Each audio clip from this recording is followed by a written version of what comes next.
if you can go out tomorrow against a team like Buffalo, which you expect to win, and you can put Coy Perich out there and he goes and grabs 120 yards receiving and 2 touchdowns, now that's, and then he does the same thing against Northwestern.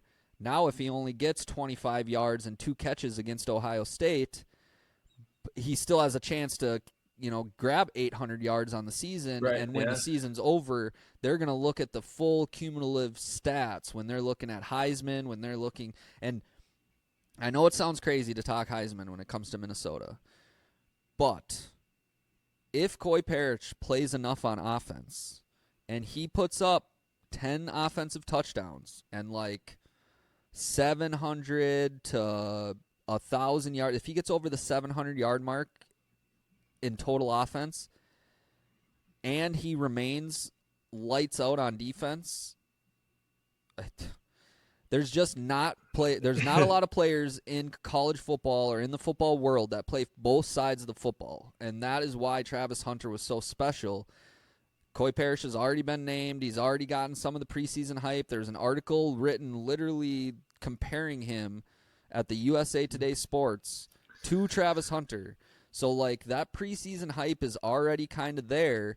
He's made first-team All-American on some of these preseason All-American lists. He's on every preseason second-team All-American list if he's not on the first team. So, again, it sounds crazy to talk Heisman, but if Fleck, who has way crazier dreams than we do, is thinking about Heisman for Coy Perich, tomorrow sure feels like a perfect game to try and get him 10 targets and just see what he can do. Well, you have to, if you want to give him that opportunity, right? You at least have to give him a chance, because if you don't give him a chance in the first few weeks, it's over. Right, then it's over. He can't, right, exactly. Look at how close last year was between Genty and Travis Hunter. And not that there will be another Genty, but there'll be somebody that's number 2 or whatever and that's even close if it's to not winning. Coy Perich winning it, it well, could be right, the difference but even between him being the 5th and being in there and having a Minnesota Gopher in the Heisman Trophy presentation room and not having a Minnesota Gopher, which just to have a guy in that room would be something that the Minnesota football program hasn't been able to say since the 60s, 70s.